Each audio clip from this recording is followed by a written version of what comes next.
going to be reading part 9. We are actually on chapter 5, I do believe. I do believe. Yes, we are in chapter 5. Part we are reading should be part 2 still. Yes, we are still in part 2. I'm going to back up a little bit so that we can get a little bit more of what's going on with Brian, Davy's friend. So, we shall start and then continue. Hopefully everybody's having a good morning. I am going to read for a while and then maybe like an hour and then we'll stop. It wasn't until they saw the same high waves on the new monitor, only even stronger, that one of the nurses called Dr. Wazlewski. He's the neurologist. Before he got here, Brian opened his eyes and looked around at us. He asked if I'd fed the goldfish today. I said yes, the goldfish were fine. I didn't cry or anything. I was too stunned to cry. And this is Brian's mother talking to Davy. Then he said his head ached and closed his eyes again.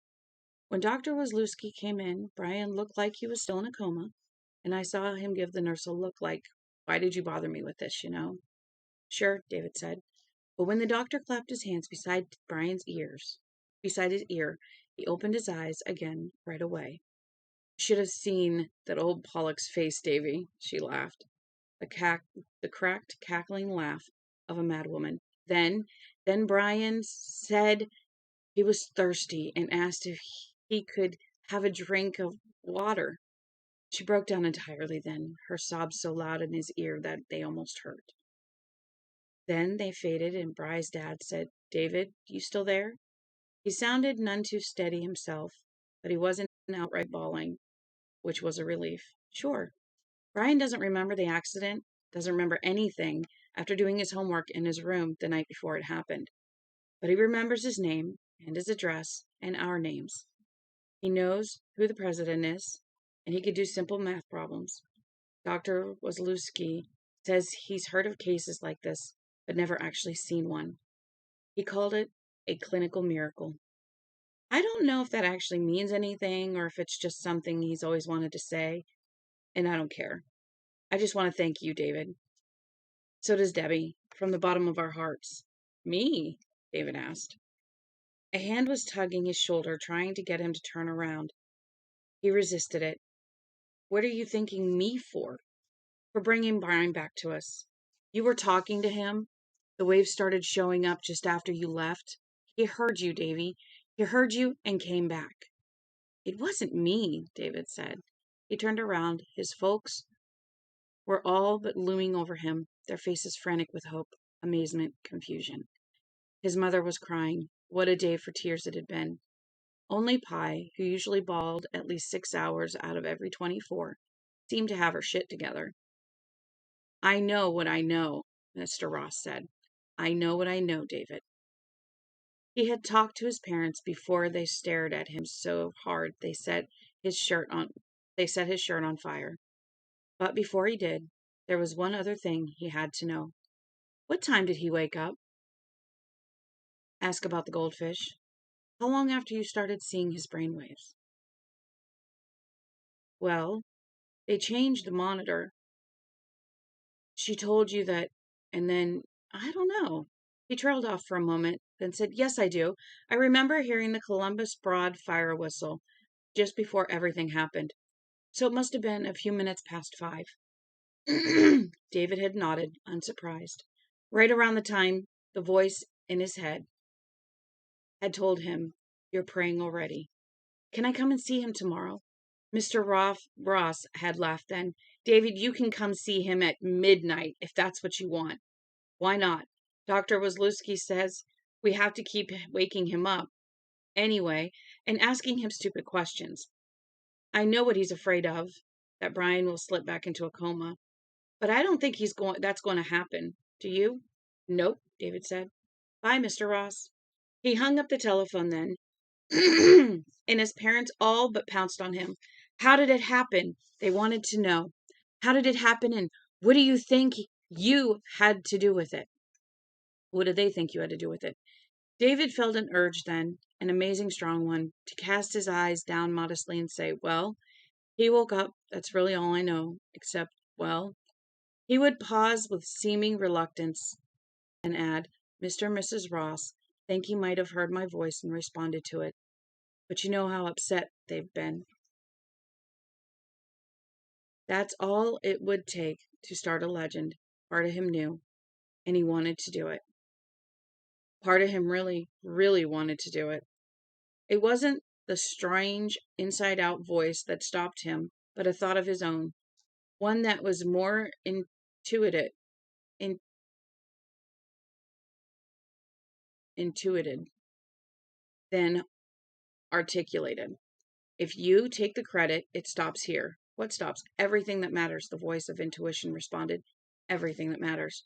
David, come on, his father said, giving his shoulders a little shake. We're dying here. Brian's awake, he said, choosing his words carefully. He can talk and remember. The brain guy says it's a miracle.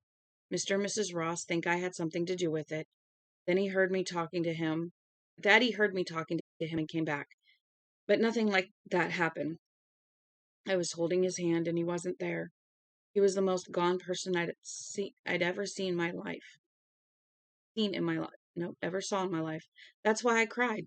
Not because his folks were having a fit, but because he was gone. I don't know what happened, and I don't care. He's awake. That's all I care about. That's all you need to care about, darling, his mother said, and gave him a brief, hard hug.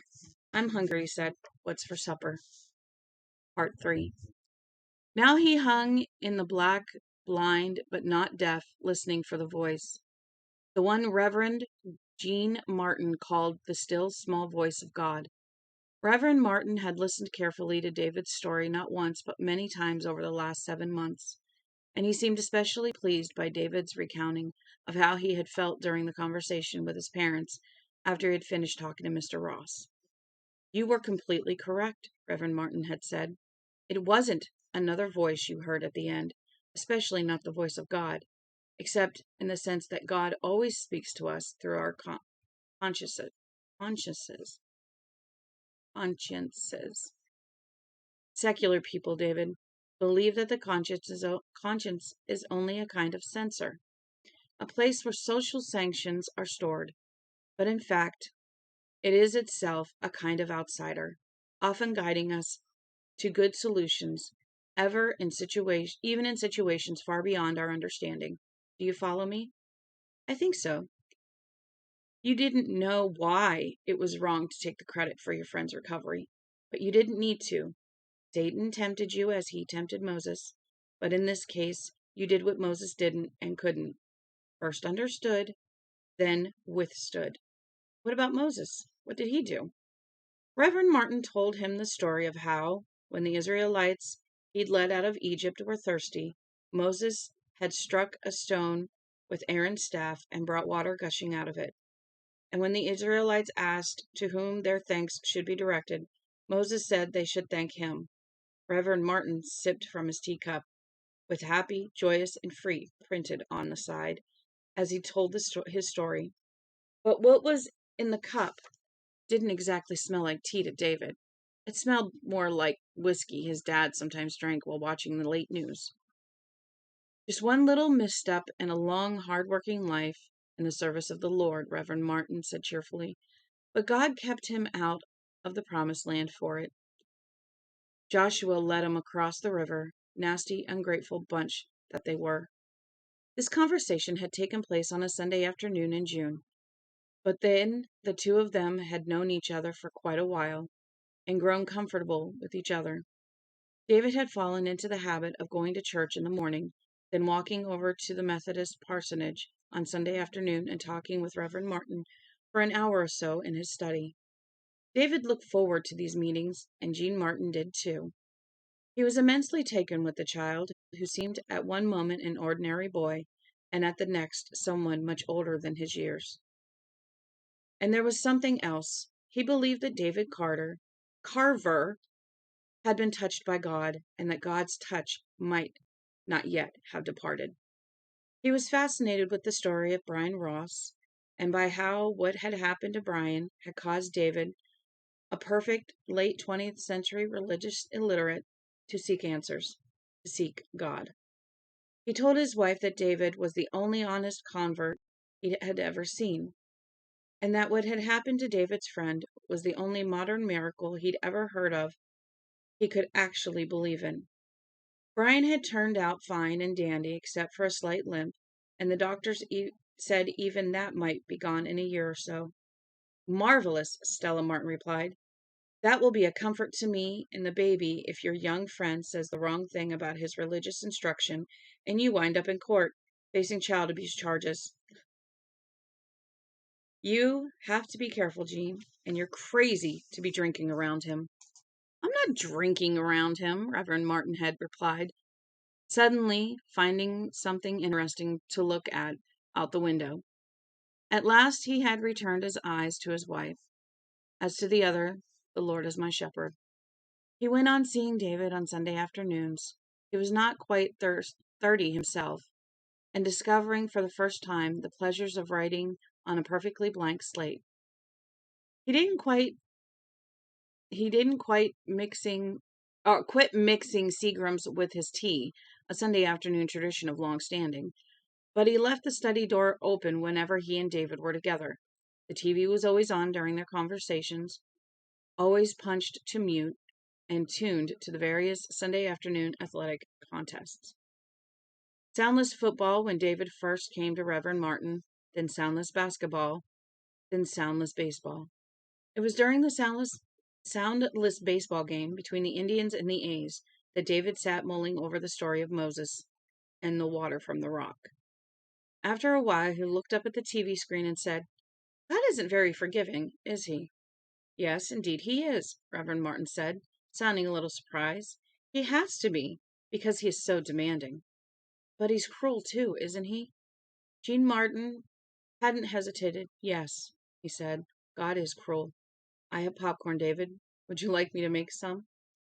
Now he floated in the black, listening to Reverend Martin's cruel God, the one who had refused Moses' entry into canon because Moses had one single time claimed God's work as his own, and the one who had used him in some fashion to save Brian Ross, the one who had then killed his sweet little sister, put the rest of them in the hands of a giant lunatic who had the empty eyes of a coma patient. There were other voices in the dark place where he went when he prayed. He heard them frequently while he was there, usually distant, like the dim voices you sometimes heard in the background when you made a long-distance call, sometimes more clearly. Today, one of them was very clear indeed. If you want to pray, pray to me, it said. Why would you pray to a God who kills baby sisters?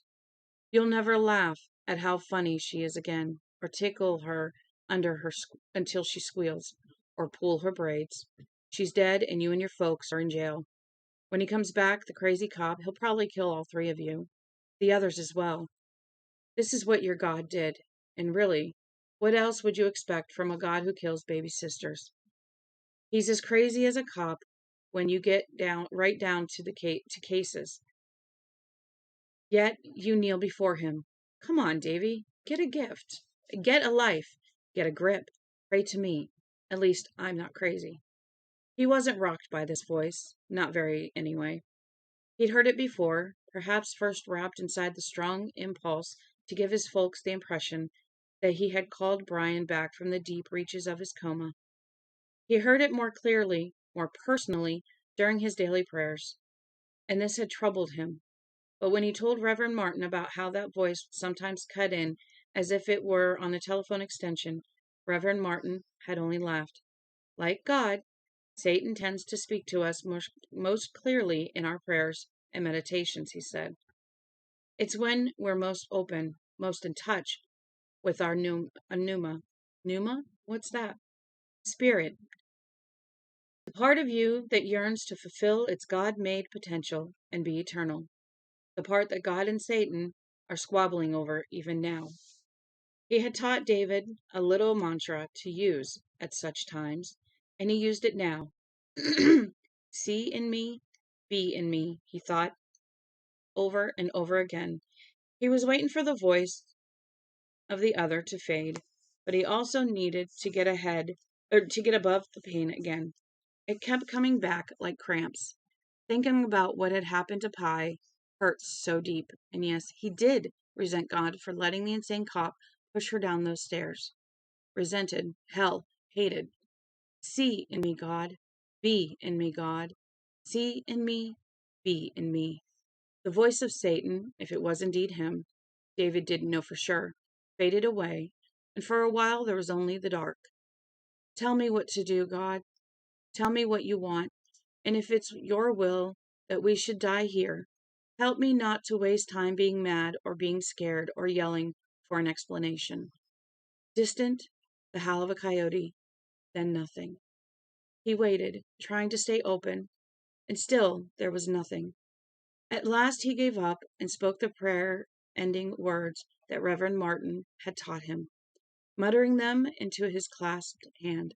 Lord, hands, Lord, make me be useful to myself and help me to remember that until I am, I can't be useful to others. Help me to remember that you are my creator. I am what you made me. Sometimes the thumb of on your hands, sometimes the tongue in your mouth. Make me a vessel which is whole to your service. Thanks. Amen.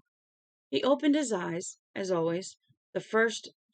He first stared into the darkness in the center of his clasped hands. And, as always, the first thing it reminded him of was whose, though? God's, the devil's, perhaps just his own. He stood up, turned slowly around, looked at his parents. They were looking back at him. Ellie amazed, Ralph grave.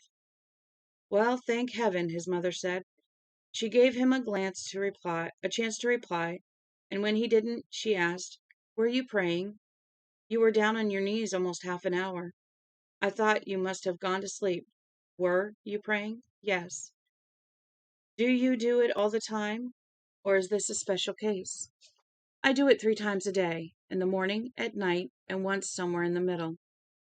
The middle one I use to say thanks for the good things in my life and ask for help with the stuff I don't understand. He laughed, a small nervous sound. There's always plenty of that. Is this a recent development, or have you been doing it since you started going to that church? She was still looking at him with a perplexity that made David feel self-conscious. Part of it was the black eye. She was developing a hell of a shiner from where the cop had hit her. But that wasn't all of it, or even most of it. She was looking at him as if she had never seen him before. He's been doing it since Brian's accident, Ralph said. He touched a swollen place over his left eye, winced, and dropped his hand again. He stared at David through 2 sets of bars, looking as self-conscious as David felt. I came upstairs to kiss you good night this one time. It was a few days after they let Brian go home, and I saw you down on your knees at the foot of your bed. At first I thought you might be, well, I don't know, doing something else. Then I heard some of what you were saying and understood. David smiled. Feeling a blush heat his cheeks. There was plenty that was pretty absurd under the circumstances. But there it was. I do it in my head now. I don't even move my lips.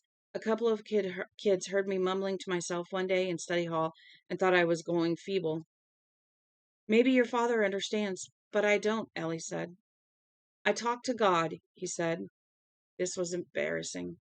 But maybe if it was said once more and right out straight, it wouldn't have to be said again. That's what praying is, talking to God. At first it feels like talking to yourself, but then it changes. Is that something you know for yourself, David, or is it something your new Sunday pal told you? Something I know for myself. And does God answer? Sometimes I think I hear him, David said. He reached into his pocket, touched the shotgun shell with the tips of his fingers. And once I know I did. And I asked to let Brian be all right. After Dad took me to the hospital, I went to the Bear Street woods and climbed to the platform me and Brian made in the tree there and asked God to let him be all right. I said that if he did that, I'd be kind I'd kind of give him an IOU. Do you know what I mean? Yes, David, I know what an IOU is. And has he collected on it? This god of yours? Not yet, but when I got up to climb down the tree, God told me to put my excused early pass on a nail that was sticking out of the bark up there. It was like he wanted me to turn it in, only to him instead of Mrs. Hardy in the office. And something else. He wanted me to find out as much as I could about him, what he is, what he wants, what he does, and what he won't do. I didn't exactly hear in words, but I heard the name of a man he wanted me to go to, Reverend Martin. That's why I go to the Methodist Church. I don't think the brand name matters much to God, though. He just said to go to church for my heart and spirit, and Reverend Martin for my mind. I didn't even know who Reverend Martin was at first. But you did? Ellie Carver said. She spoke in a soft, soothing voice of a person who suddenly understands that the person she's talking with is having mental problems. Jean Martin has come to the house 2 or 3 years in a row to collect for African relief. Really? I didn't see him. I guess I must have been at school when he came. Nonsense, his mother said, now in tones of absolute finality. He would have come around near Christmas, so you wouldn't have been in school. Now listen to me, David, very carefully. When the stuff with Brian happened, you must have, well, I don't know, thought you needed outside help.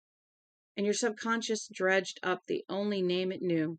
The God you heard in your moment of bereavement was your subconscious mind looking for answers. She turned to Ralph and spread her hands. The obsessive Bible reading was bad enough, but this, why didn't you tell me about this praying business? Because it looked private, he shrugged, not meeting her eyes. And it wasn't hurting anybody. Oh no, praying is great. Without it, the thumbscrews and the Iron Maiden probably never would have been invented. This was the voice David had heard before, a nervous, hectoring voice that his mother adopted when she was trying to keep from breaking down completely. It was the way she'd spoken to him and his dad when Brian had been in the hospital. She had gone on in that vein for a week or so, even after Brian came around. David's father turned away from her, stuffing his hands in his pockets and looking nervously down at the floor. That seemed to make her more furious than ever. She swung back to David, mouth working, eyes shiny with new tears. What kind of deal did he make with you, this wonderful God? Was it like one of the baseball card trades you do with your buds? Did he say, hey, I'll trade you this neat Brian Ross 84 for this Christy Carver 88? Was it like that? Or maybe like, lady, he's your boy, and I don't mean to interfere, but why don't you give it a rest? I guess you lost your little girl. I lost my husband. We've all had a tough day. It was the woman who had shot at the cop. She was sitting on the end of the bunk. Her black hair hung against her cheeks like limp wings and did not obscure her face. She looked shocked and stricken and tired. Most of all, tired. David couldn't remember ever having seen such a weary pair of eyes. He thought for a moment that his mother would turn her rage on the dark-haired woman. It wouldn't have surprised him. She sometimes went nuclear with total strangers. He remembered once, when he'd been about 6, she flamed a political candidate trolling for votes outside their neighborhood supermarket. The guy had made the tactical mistake of trying to hand her a leaflet when she had an armful of groceries and was late for an appointment. She had turned to him like some small, biting animal, asking who he thought he was, what he thought he stood for, what his position was on the trade deficit. Had he ever smoked pot? Had he ever in his life converted a 6-10 split? Did he support women's rights to choose? Women's right to choose. On the last one, the guy had been empathetic. He did support a woman's right to choose, he told Ellen Carver proudly. Good. Great. Because I choose right now to tell you to get the holy hell out of my face, she had screamed. And that was when the guy had simply turned tail and fled. David hadn't blamed him either, but something in the dark-haired woman's face. Mary, he thought. Her name is Mary. She focused on David again instead. So, any word from the big G on how we're supposed to get out of this? You were on your knees long enough. There must have been some sort of message. Ralph turned back to her. Quit riding him, he growled. Just quit it. Do you think you're the only one who's hurting? She gave him a look, which was perilously close to contempt, then looked back at David again. Well? No, he said. No message. Someone's coming, Mary said sharply. There was a window behind her bunk. She stood on the bunk and tried to look out. Shit. Bars and frosted glass, with goddamn chicken wire in it. But I hear it, I do. David heard it too. An approaching motor. Suddenly it revved up, blading at full power. The sound was accompanied by the scream of tires. He looked around at the old man. The old man shrugged and raised his hands palms up. David heard what might have been a yell of pain, and then another scream. Human this time.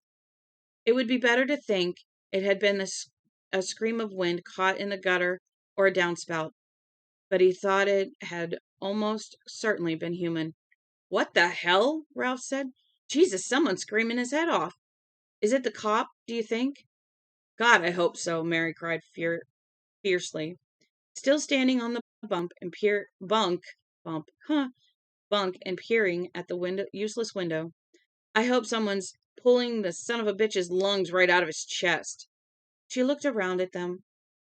Her eyes were still tired, but now they looked wild as well.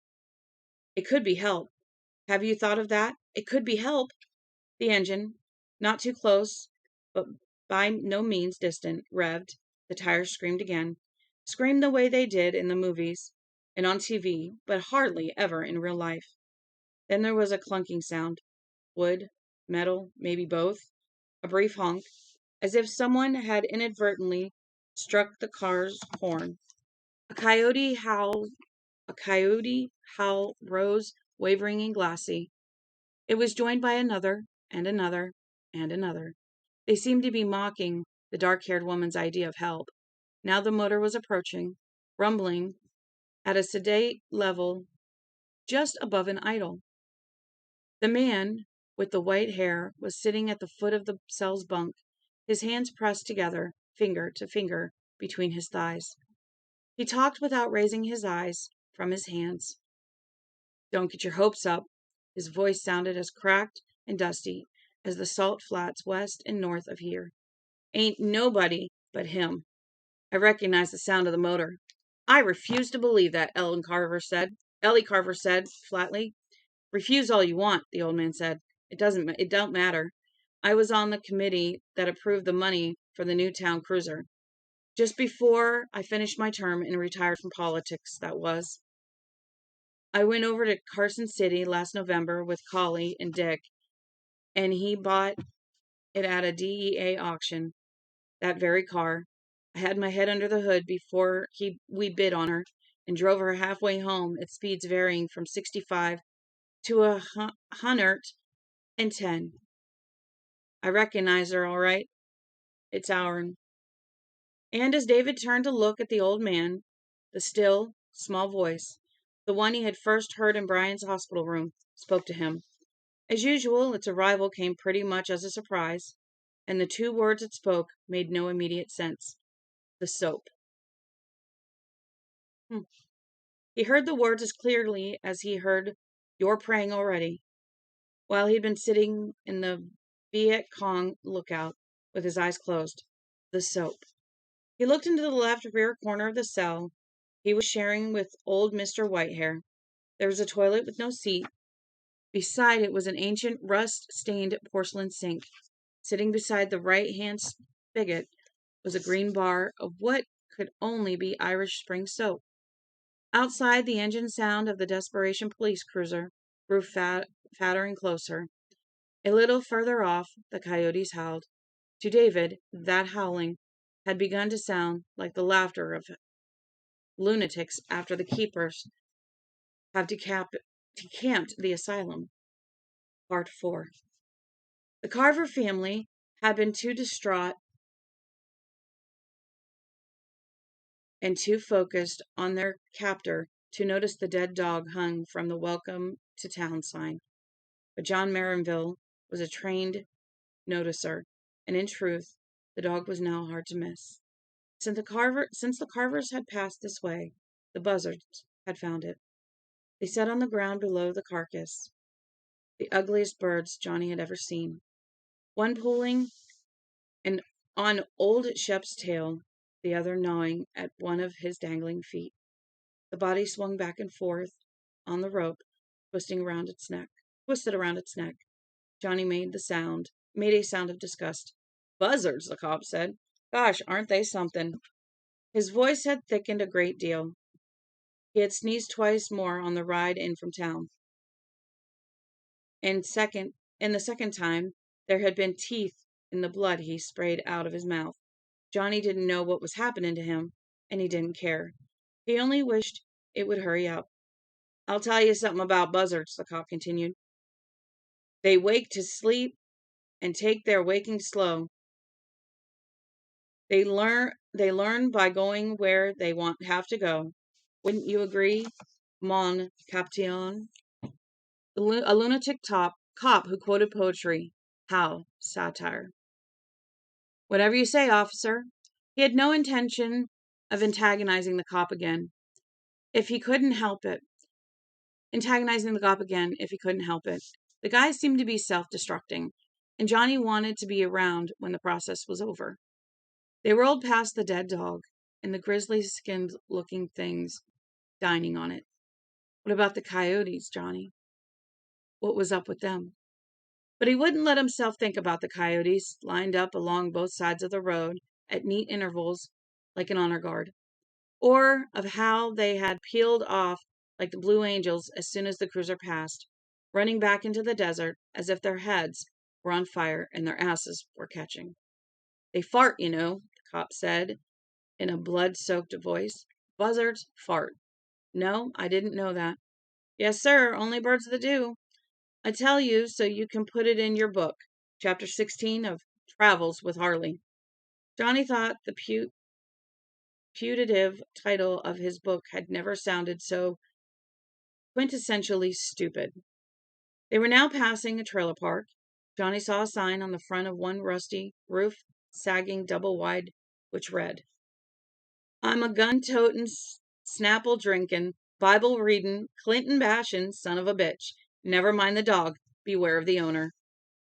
Welcome to country music hell, Johnny thought. The cruiser rolled past a mining company building. There was quite a few cars and pickups in the parking lot, which struck Johnny as peculiar. It was past quitting time now, and not by a little. Why weren't these cars in their own driveways or down in front of the local watering hole? Yep, the cop said. He lifted one hand, as if to frame a picture. I can see it now. Chapter 16, The Fartin' Buzzards of Desperation. Sounds like a goddamn Edgar Rice Burroughs novel, doesn't it? Burroughs was a better writer than you, though. And do you know why? Because he was a hack without pretensions, one with priorities. Tell the story, do the work, give people something they can enjoy without feeling too stupid, and stay out of the gossip columns. Where are you taking me? Johnny asked, striving for a neutral tone. Jail, the big cop said in his stuffy, liquid voice, where anything you bray will be abused against you in a sort of caw. He leaned forward, wincing at the pain in his back where the cop had kicked him.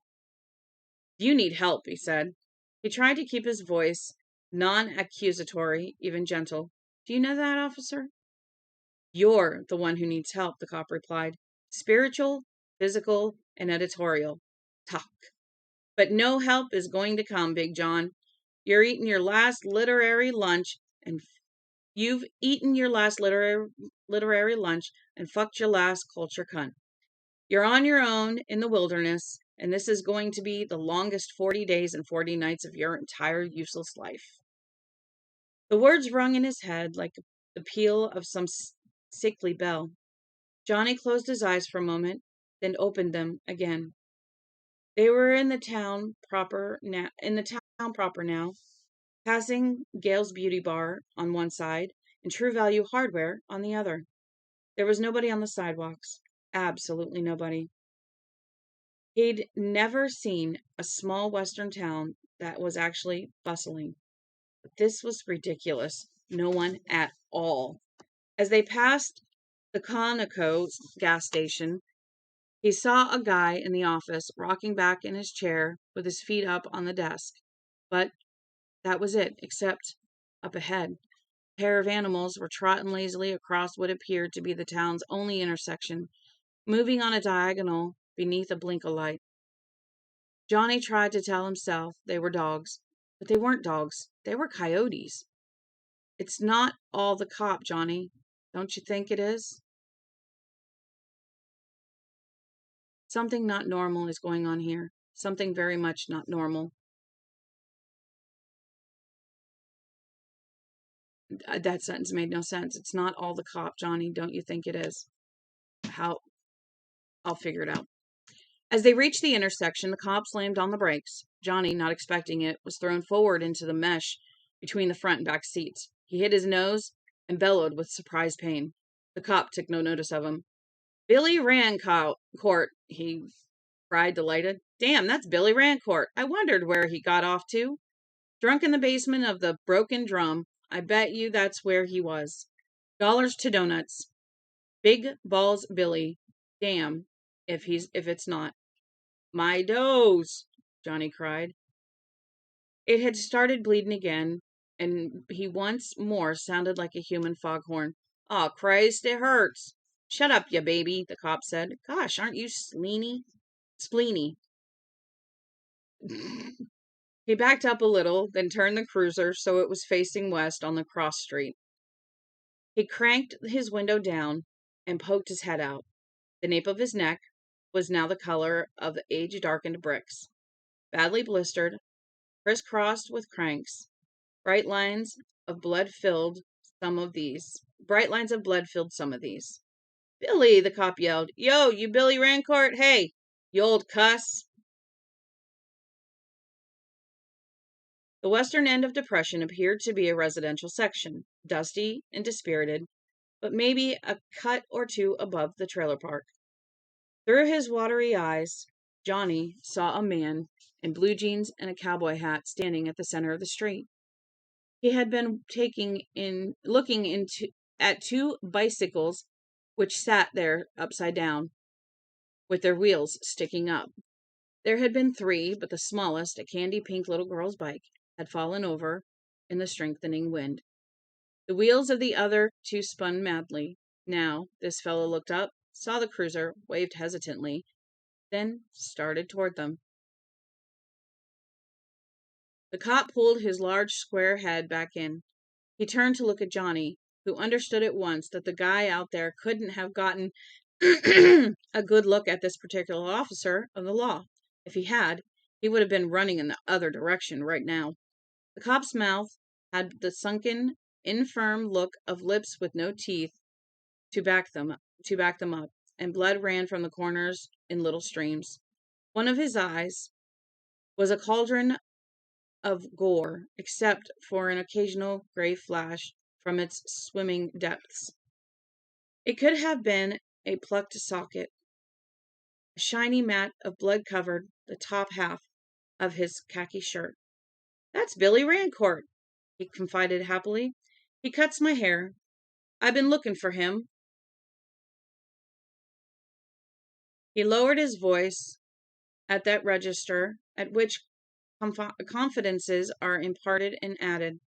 "He drinks a bit." Then he faced front, dropped the transmission into drive, and floored the accelerator. The rumbling engine howled. The tires squealed. Johnny was thrown backward, yelling with surprise. The cruiser shot forward. Johnny reached out, hooked his fingers through the mesh, and hauled himself back to a sitting position.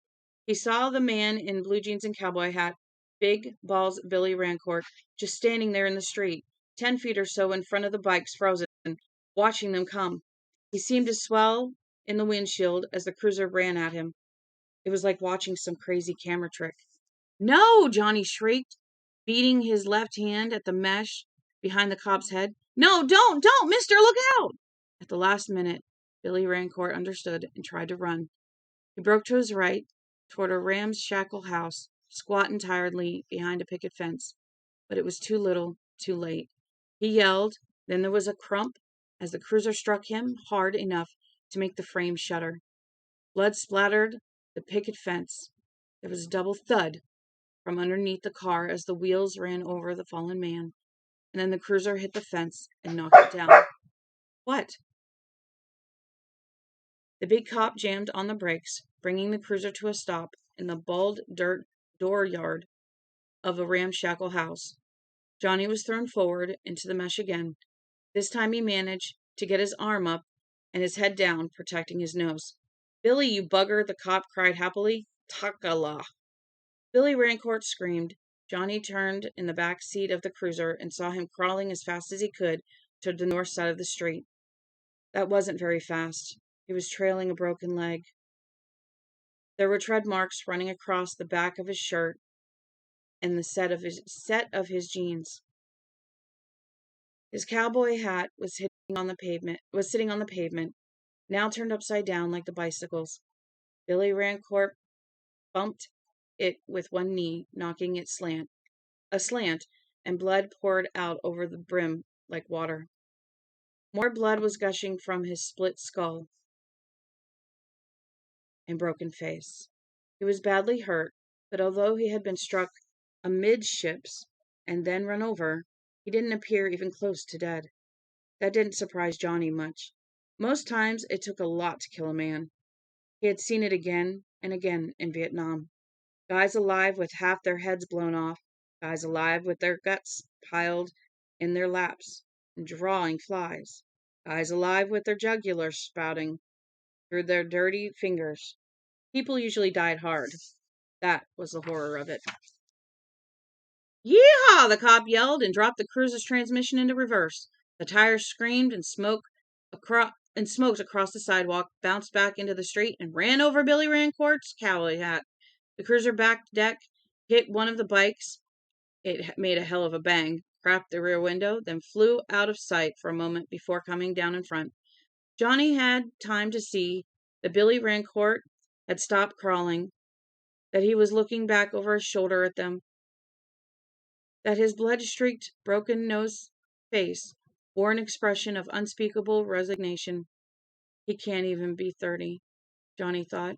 Then the man was bore under the reversing car. It lurched over the body and came to a stop, idling against the far curb. The cop hit the horn with the point of his elbow, making it blurt briefly. As he turned to face forward again, ahead of the cruiser's nose, Billy Rancourt lay face down in a huge splat of blood. One of his feet twitched, then stopped. Whoa, the cop said. What a goddamn mess, huh? Yeah, you killed him, Johnny said. Suddenly, he didn't care anymore about playing this guy up, outlasting him. He didn't care about the book or his Harley or where Steve Ames might be. Maybe later, if there was a later. He would care about some of the things, but not now. Now, in his shock and dismay, an earlier draft of himself had come out of some place inside and a pre-edited version of Johnny Marinville, who didn't give a shit about the Pulitzer Prize or National Book Award or fucking actresses, with or without emeralds. Ran him over in the street like a goddamn rabbit. Brave boy. The cop turned, gave him a considering look with his one good eye, then turned back to face the windshield again. I have taught thee in the way of wisdom, he said. I have led thee in right paths. When thou goest, thy steps shall not be straightened.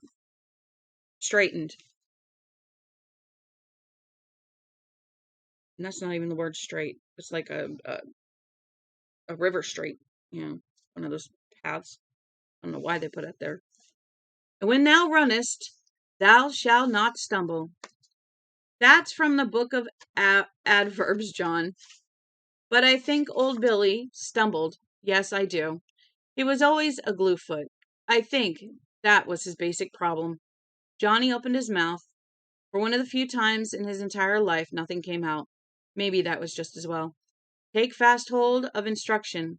Let her not go. Keep her. For she is thy life.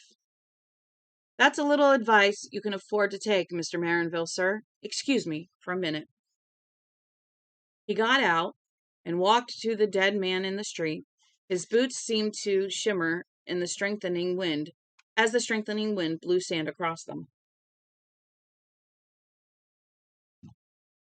There was a large bloody patch on the seat of his uniform pants now, and when he bent to pick up the late Billy Rancourt, Johnny saw more blood oozing out through the ripped seams under the cop's arms.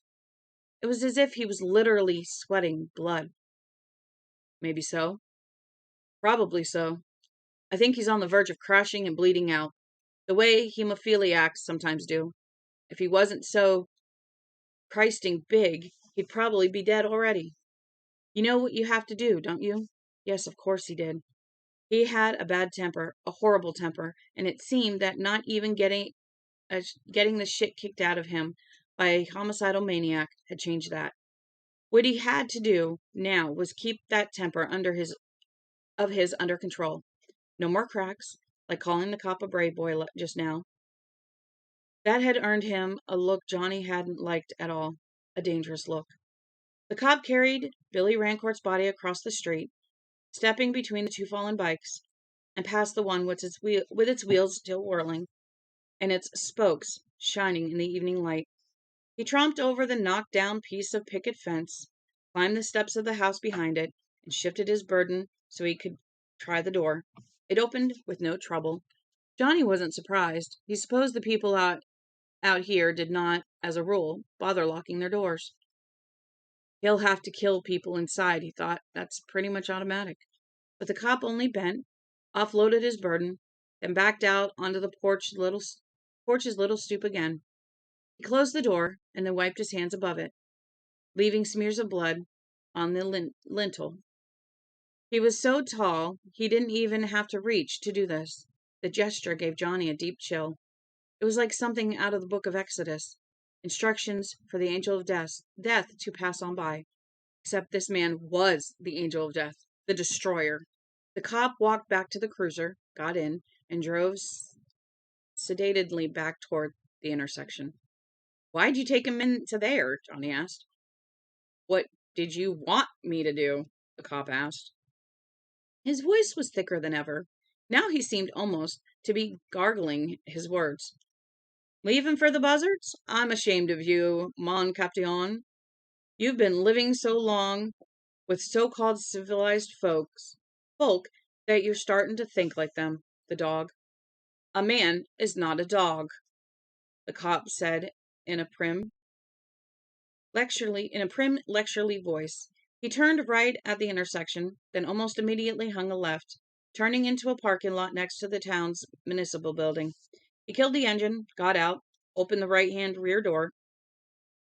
That at least spared Johnny the pain and effort of sliding his banged-up body out past the sagging driver's seat. A chicken is not a chicken dinner, and a man is not a dog, Johnny. Not even a man like you. Come on, get out. Alley-zoop. Johnny got out. He was very aware of the silence, the sounds he could hear. Wind, a spick-spack of alkali hitting the brick side of the municipal building, a monotonous squeaking sound from somewhere nearby, only emphasized that silence, turned it into something like a dome. He stretched, wincing at the pain in his back and leg, but needing to do something for the rest of his muscles, which were badly cramped. Then he forced himself to look up into the ruin of the cop's face. The man's height was intimidating, somehow disorienting. It wasn't just that at 6'3", Johnny was used to looking down into people's faces instead of up. It was the amount of height differential, not an inch or two, but at least 4. Then there was a breath of the man. Good Lord. Then there was the breath of the man, the sheer breath. He didn't just stand, he loomed. Why didn't you just kill me like you did that guy back there, Billy? Or does it even make any sense to ask? Are you beyond why? Ah, shit. We're all beyond why. You know that, the cop said, exposing bloody teeth and a smile Johnny could have done without. The important thing is, listen closely, I could let you go. Would you like that? You must have at least 2 more stupid, pointless books left in your head. Maybe as many as half a dozen. You could write a few before that thunderclap coronary that's waiting for you down the road finally takes you off. And I'm sure that, given time, you could put this interlude behind you and once more convince yourself that what you're doing somehow justifies your existence. What would you like that, Johnny? Would you like me to let you free? Let you go free? Aaron go broad, Johnny thought, for no reason at all, and for one nightmarish moment felt he would laugh. Then the urge was gone and he nodded. Yes, I'd like that very much. Free, like a bird out of a cage, the cop flapped his arms to demonstrate, and Johnny saw that the bloody patches under his arms had spread. His uniform shirt was now stained crimson along the torn side seams almost all the way down to his belt line. Let me see something real quick. Oh, I might be able to just read all of this chapter. Yes, not that he believed his new playmate had the slightest intention in the world of letting him free. Oh no. But said playmate was shortly going to be nothing but blood sausage held together by the casing of his uniform. And if he could just remain whole and functional himself until that happened. All right, here's the deal, big shot. Suck my cock. Do that, and I'll let you go. Trade straight trade. He unzipped his fly and pulled down the elastic front of his shorts. Something that looked like a dead white snake fell out. Johnny observed a thin stream of blood drizzling from it without surprise. The cop was bleeding from every other orifice, wasn't he? Speaking in the literary sense, the cop said, grinning, this particular blowjob is going to be a little more Anne Rice than Armistead Maupin. I suggest you follow Queen Victoria's advice. Close your eyes and think of strawberry shortcake. Johnny Marinville looked at the maniac's prick, then up at the maniac's grinning face, then back at his prick again. He didn't know what the cop expected. Screams, revulsion, tears, melodramatic pleading. But he had a clear sense that he wasn't feeling what the cop wanted him to feel, what the cop probably thought he was feeling. You don't seem to understand that I've seen a few worse things in my life than a cock dripping blood. Not just in Vietnam, either. He realized that the anger was creeping up in him again, threatening to take him over. Ah, shit, of course it was. Anger had always been his primary addiction. Not whiskey, or coke, or lewds. Plain old rage. It didn't have anything to do with what the cop had taken out of his pants. And that might be what the guy didn't understand. It wasn't a sex issue. That the thing was, Johnny Marinville had never liked anything stuck in his face. I'll go down on my knees in front of you if you want, he said, and although his voice was mild, something in the cop's face changed, really changed for the first time. It blanked out, somehow, except for the good eye, which narrowed suspiciously. Why are you looking at me that way? What in the hell gives you the right to look at me that way? Talk. Never mind how I'm looking at you. Just hear me out, motherfucker. 3 seconds after I put that trouser rat of yours in my mouth, it's going to be laying on the pavement. You got that? Talk. He spat this last word up into the cop's face, standing on tiptoe to do it. For a moment, the big man looked more than surprised. He looked shocked. Then the expression tightened into a cramp of rage. Ooh. Then the expression tightened into a cramp of rage, and he shoved Johnny away from him so hard that for a moment He felt as if he were flying. He hit the side of the building, saw stars as the back of his head connected with the rough brick, bounced back, then went sprawling when his feet tangled together. New places hurt, old places howled, but the expression he had seen on the cop's face made it all worthwhile. He looked up to see if it was still there, wanting it to sample it again, like a bee sampling the sweet heart of a flower, and his heart staggered in his chest. The cop's face was tautened. The skin on it now looked like makeup, or a thin coat of paint. Unreal. Even the blood-filled eye looked unreal. It was as if there was another face behind the one Johnny could see, pushing at the overlying flesh, trying to get out. The cop's good eye fixed on him for a moment, and then his head lifted.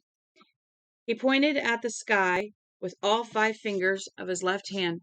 Takala, he said in a guttural, gargling voice. Tamo Kandalak on. There was a flapping sound, like clothes on a line, and the shadow fell over Johnny's face. There was a harsh cry, not quite a call, and then something with scabrous, flapping wings dropped on him, its crooked claws gripping his shoulders and folding themselves into the fabric of his shirt, its beak digging into his scalp as it uttered its inhuman cry again. It was the smell that told Johnny what it was, a smell like meat gone feverish with rot. Its huge, unkept wings flapped against the sides of his face as it solidified its position, driving that stench into his mouth and nose. Jan shepherd on its rope, swinging as the peeled-looking bald things pulled at its tail and feet with their beaks. Now one of them was roosting on him, one which had apparently never heard the buzzards were fundamental cowards that only attacked dead things, and its beak was plowing his scalp in furrows, bringing blood. Get it off, he screamed, completely unnerved.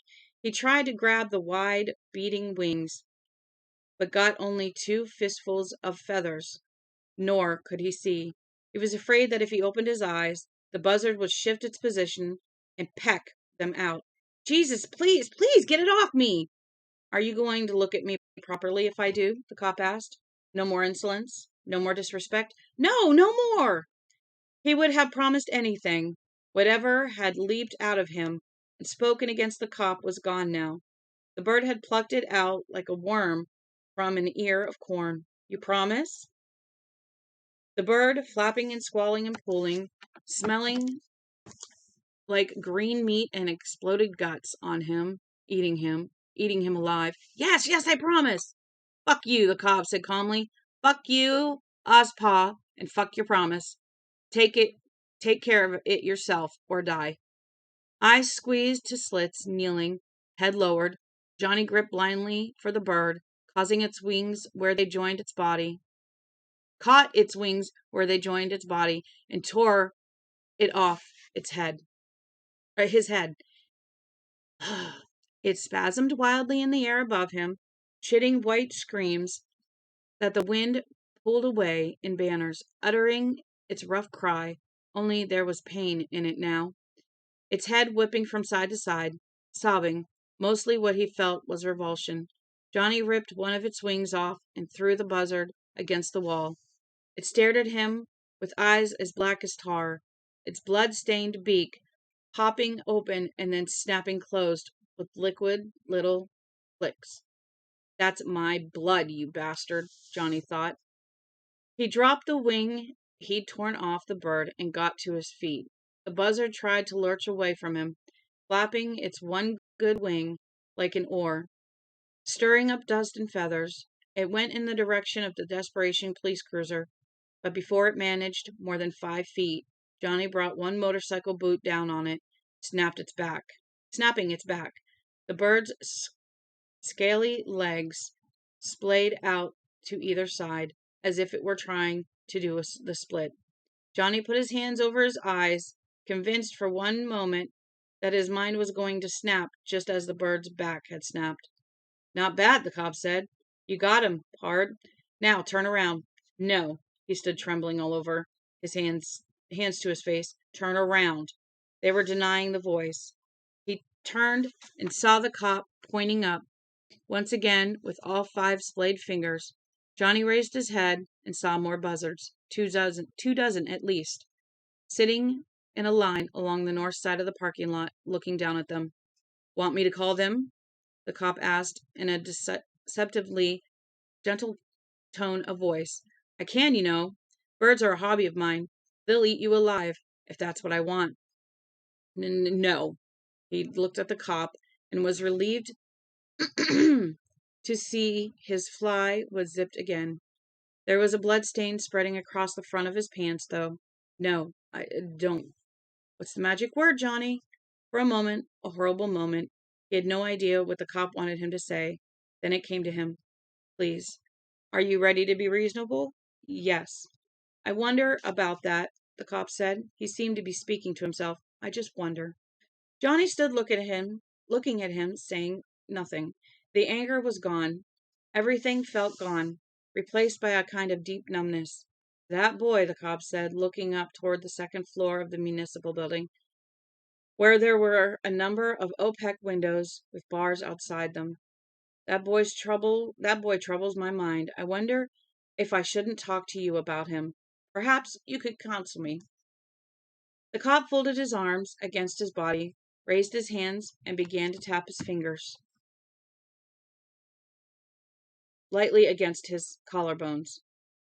Much as he'd tapped him against the steering wheel earlier, he stared at Johnny as he did this. Or maybe I should just kill you, Johnny. Maybe it would be the best thing.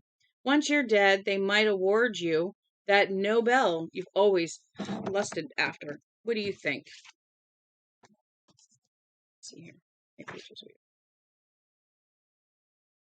Yeah, I think we'll read the rest.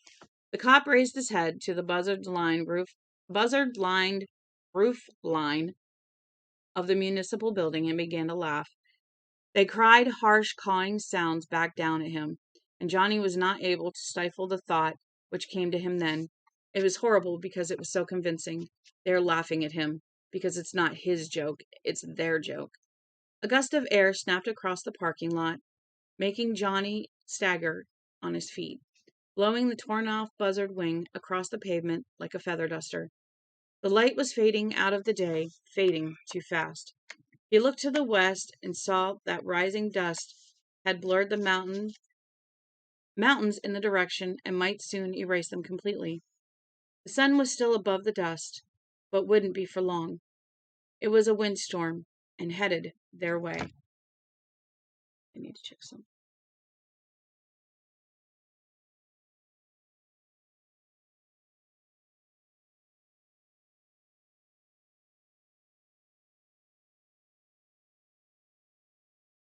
Here we go. Part 5. The 5 people in the holding cells, the Carvers, Mary Jackson, and the old Mr. Whitehair, listened to the man screaming and to the sounds that accompanied the screams. Harsh bird cries and flapping wings. At last they stopped. David hoped no one else was dead down there, but when you got right to it, there were the chances. Why did you say his name? What did you say his name was? Mary asked. Collie Entrogen, the old man said. He sounded as if listening to the screams had pretty much tired him out. Collie short for Collier. He came here for one of those mining towns from one of those mining towns in Wyoming. Oh, 15, 16 years ago. Little more than a teenager then he was. Wanted police work. Couldn't get it. Went to work in the Diablo company for the Diablo company up to the pit instead. There it was around the time Diablo was getting ready to pack up and go home. Polly was part of the closed door crew, as I remember. He told Peter and me the mine was open, Mary said. The old man shook his head in what might have been weariness or exasperation. There's some things old China ain't played out, but they're wrong.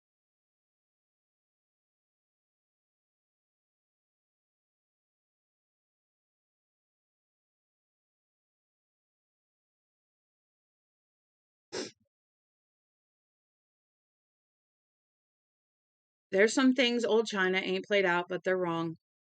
That it's true. They've been bustling around up there again, but they won't take doodly squat out of it. Just lose their investors' money, and then shut her down. Won't be nobody any happier about it than Jim Reed either. He's tired of barroom fights. All of us are glad when they leave. All of us will be glad when they leave old China alone again. It's haunted. That's what the ignorant folks around these parts think. He paused. I'm one of them. Who's Jim Reed? Ralph asked. Town safety officer. What you'd call chief of police in a bigger burg. But there's only 200 or so people in Desperation these days. Jim had 2 full-time deputies, Dave Pearson and Collie. Nobody expected Collie to stay around after Diablo folded, but he did. He wasn't married, and he had workman's comp. He floated along for a while, odd jobbing, and eventually Jim started to throw work his way. He was good enough so that the town officers took Jim's recommendation and hired him on full-time in 91.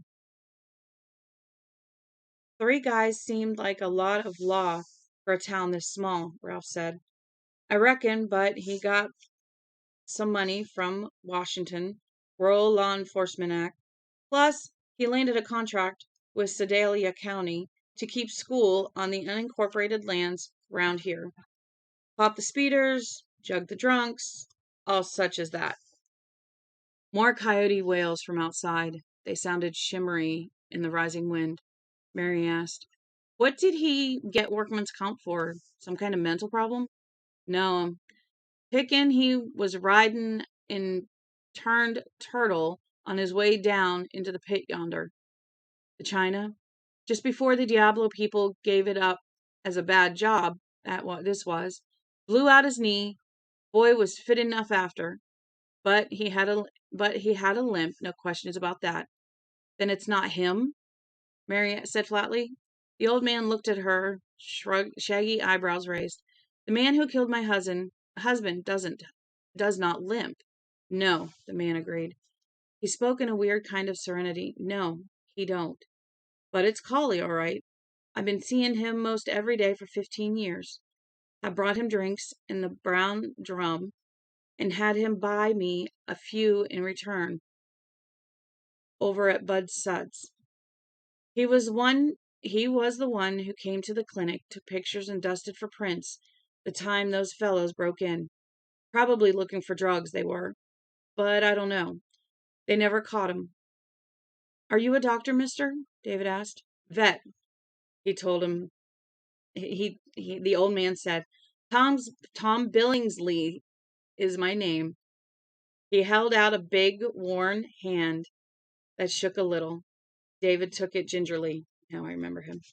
Downstairs, a door smashed open. Here we are, Big John, the cop said. His voice rolled jovially up the stairs. Your room awaits. Room? Hell, a regular efficiency apartment. Up you go. We forgot the word processor, but we left you some great walls. And a few little hallmark sentiments like, suck my cock and I fucked your sister to get you started. Tom Billingsley glanced toward the door, which gave upon the stairs, then looked back at David. He spoke loud enough for the others to hear what it was David had looked at. Or David, he looked. Wow. He spoke loud enough for the others to hear, but it was David he looked at. David he seemed to want to tell. Tell you something else, he said. He's bigger. What do you mean? But David thought he knew. What I said, Collie was never a midget. Stood about 6'4", I judge, and probably weighed about 230. But now, he glanced toward the doorway, to the stairs again, toward the sound of approaching, clumping footsteps. 2 sets. Then he looked back at David. Now I'd say he's at least 3 inches more than that, wouldn't you? And maybe 60 pounds heavier? That's crazy, Ellen cried. Absolutely nuts. Yes'm, the white-haired vet agreed. But it's true. The door to the stairs flew all the way open, and a man with a bloody face and shoulder-length gray hair, it was also streaked and clumped with blood, flew into the room. He didn't cross it with Mary Jackson's balletic grace, but stumbled at the halfway point and fell on it to his knees, holding his hands out in front of him to keep from crashing into the desk. The man who followed him through the door was a man who had brought them all to this place, and yet he wasn't. He was a kind of blood gorgon, a creature who appeared to be disintegrating before their very eyes. He surveyed them from the melting rampants of his face, and his mouth spread in a wide, lip-splitting grin. "Look at us," he said in a thick, sentimental voice. "Look at us, wouldn't you? Gosh, just one big happy family." And we are going to stop there because we are now going into part 2. Not sure how many parts there are, but part 2 is Desperation. In these silences, something may rise. So that's where we'll do part 2, chapter 1. And we will start again later, whether tonight or tomorrow. But what do you guys think? We're, about this far in to our book. We've got this much left. So we're pretty good in. And we're having some really, really good backstories. Hi. Would you like to go outside? What do you want? What do you want? What do you want? This is my baby. This is my baby. No, those are my halls. You don't need my halls. No. Baby, don't need my halls. Come here.